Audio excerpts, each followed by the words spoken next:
everyone, welcome to Planet Zen. Today we are reading this beautiful story named Aunty Mouse. It's a traditional folk tale from Bhutan and it is retold by Kunzang Choden and is illustrated by Pema Tshering.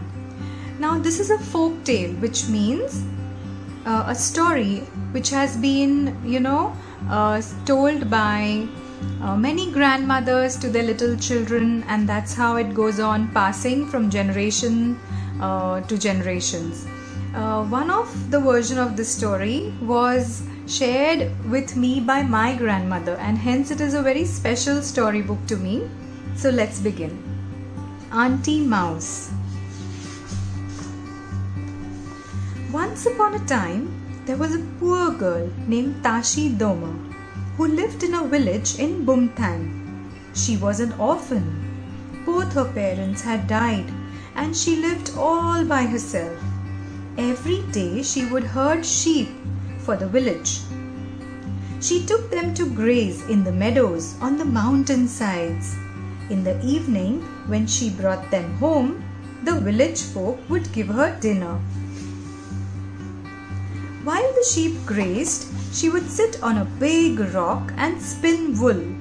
She loved to watch her spindle drop down, down, down as she spun long strands of thread. At midday, she would sit on the mossy bank by the spring where she ate her lunch. Every day she ate the same food, kettang, that is buckwheat bread.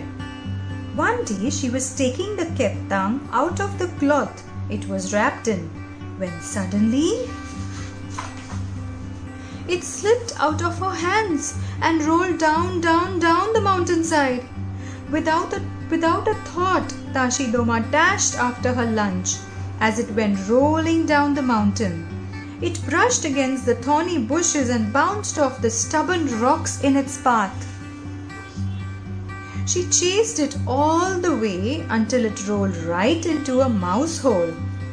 Adama shouted into the hole, "Aunty Mouse, you can eat my lunch, but please give me back the cloth wrapper. I only have one." "Why don't you come in and get it?" said a little voice.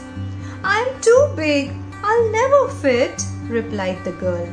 "Just close your eyes and step into the hole," said the voice. And so she did. As if blown by a gust of wind, Adama found herself in a snug little house. Aunty Mouse was busy cooking at the stove. "Now that you are here, you may as well eat dinner with me. What would you like to eat?" asked Aunty Mouse.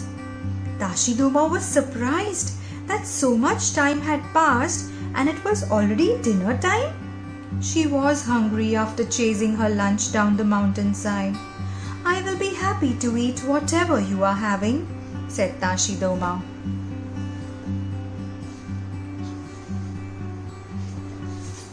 Aunty Mouse nodded and began to lay out the food.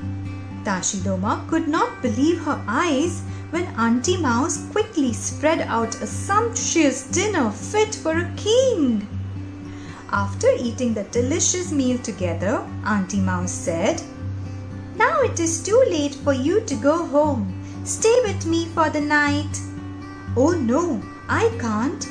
The sheep will get lost," said Adama, sounding worried. "Don't worry, the sheep will take care of themselves. How shall I prepare your bed?" asked Aunty Mouse. "I can sleep anywhere," yawned Adama, already feeling sleepy. Much to her surprise, Aunty Mouse prepared her a bed with a thick mattress, warm blankets, and a soft pillow. Adama had never slept in such a comfortable bed.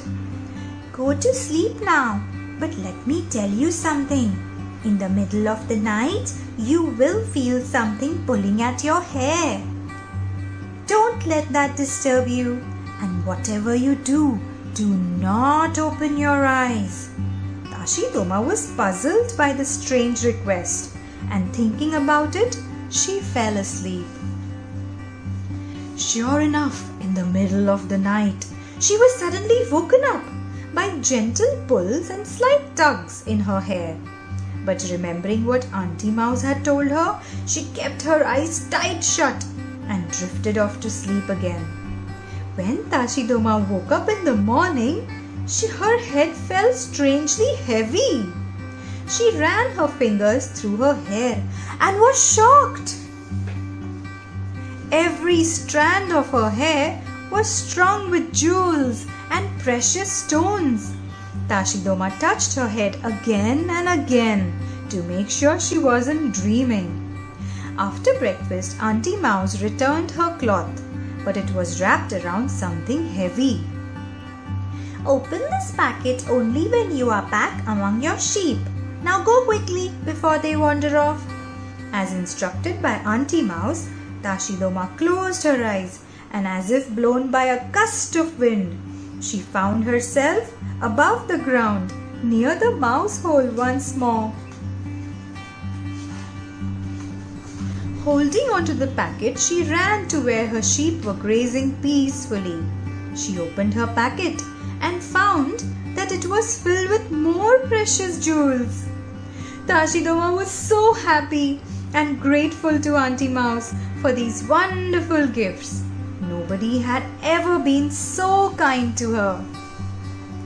Soon afterwards, a rich girl who lived in the village heard about Tashidoma's wonderful story. She thought to herself, if a poor orphan can get all these jewels, I am sure I'll be able to get even more. She went to Tashidoma and said in a sweet voice, You can rest today. I will herd your sheep for you. Tashidoma happily agreed, and the rich girl took the sheep to the same meadow where Tashidoma usually took them to graze.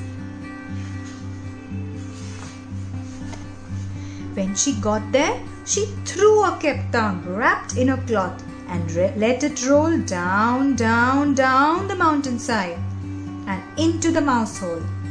As expected, Aunty Mouse invited her into the hole, and as if blown by a gust of wind, the rich girl found herself at Aunty Mouse's house. When Aunty Mouse asked her what she would like for dinner, she replied, I only eat the best food. I want the best you have. Much to her disgust, Aunty Mouse gave her a cold pot of turnip stew. Ugh! Then Aunty Mouse asked, What kind of bed should I make for you? The girl answered, I only sleep on silks. With the best you have, give me that. Aunty Mouse put an old worn-out sheepskin and a few rags on the floor. Go to sleep now, she said. But if you feel anything pulling at your hair at night, whatever you do not open your eyes. The girl was too excited to sleep, but she closed her eyes anyway.